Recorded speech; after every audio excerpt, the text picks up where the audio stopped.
Decía al principio que estamos como anticipando, como haciendo una pequeña preparación para celebrar mañana la fiesta de la exaltación de la Santísima Cruz, que entre nosotros aquí en la catedral es la fiesta también que honramos a la cruz, pero bajo la forma, bajo la propia realidad del Santo Cristo de Buenos Aires, de esa imagen que la tenemos desde 1670 y que se convierte en tabla de salvación, como siempre es la cruz, porque la cruz que es levantada en alto, ya anticipada por Moisés, es para nosotros la tabla en donde nos tomamos, porque de ahí fue derramada, y por eso quería hoy, preparándonos, celebrar también la misa votiva de la sangre, de la preciosísima sangre del Señor, esa sangre de Cristo anticipada en el Antiguo Testamento, pero también realizada sublimemente en la cruz, es la que nos lava, la que nos purifica,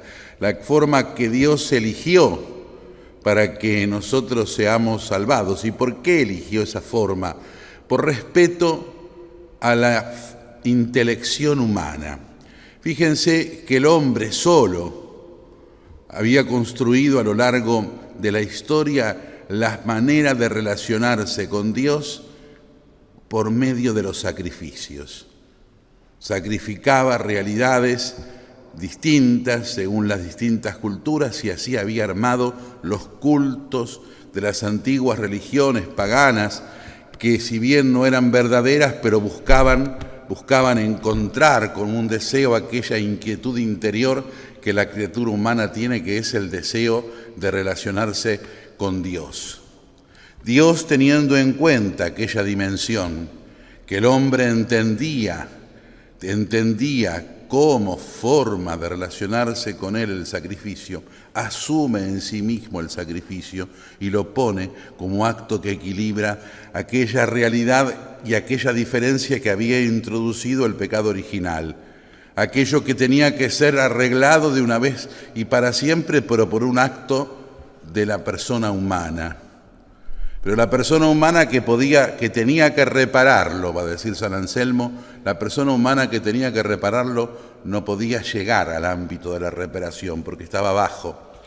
Y Dios, que podía repararlo porque era omnipotente, no le correspondía hacerlo porque no era el que había faltado, no era el que tenía que hacer la reparación.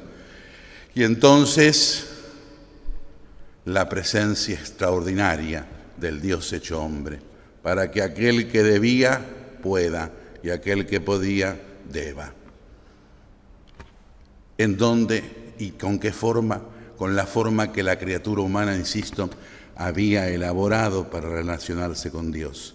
Y es así que llegamos al misterio pascual, al misterio de Cristo, que repara, que equilibra, que hace que la salvación sea un acto concreto, real, permanente para todos, permanencia que se perpetúa en los sacramentos de la Iglesia para que todos nosotros vayamos a buscar en el árbol de la cruz, cuyas gracias brotan constantemente en los sacramentos, la salvación de Dios.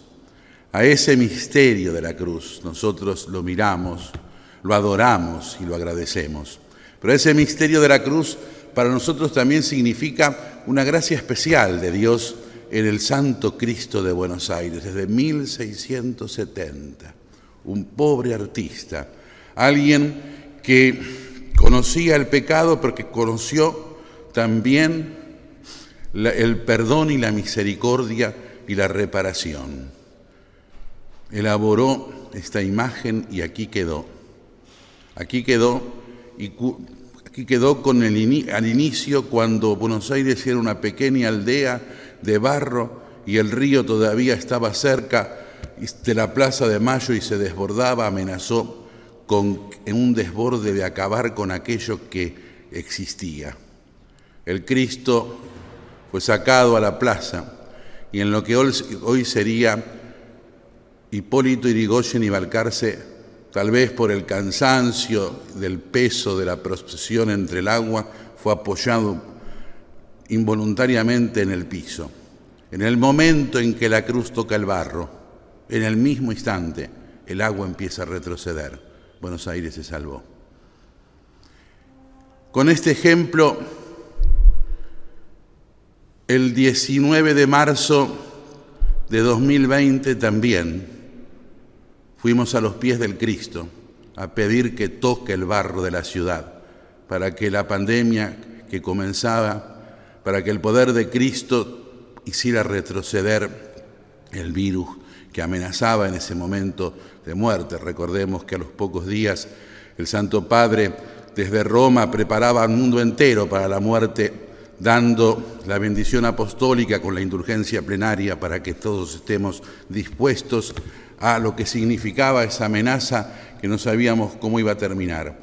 Y durante toda la pandemia, cada viernes, ya ahora sí con los medios distintos de comunicación y las redes sociales, sacábamos al Cristo en procesión, casa por casa, barrio por barrio, calle por calle de Buenos Aires, el Santo Cristo las recorría, tocando el piso de barro para que el virus no fuera mortal. Al Cristo de Buenos Aires se lo agradecemos. Pero al Cristo de Buenos Aires le pedimos que también toque el barro de nuestra propia vida y que haga retroceder el mal, que haga retroceder el pecado, que haga retroceder el egoísmo, que haga retroceder la indiferencia, que nos dé a todos, tocando el barro de nuestra existencia, el amor sublime de Dios, que nos redime, que nos salva, pero que a su vez nos hace darnos a los demás en esta misteriosa y multifacética ciudad de Buenos Aires.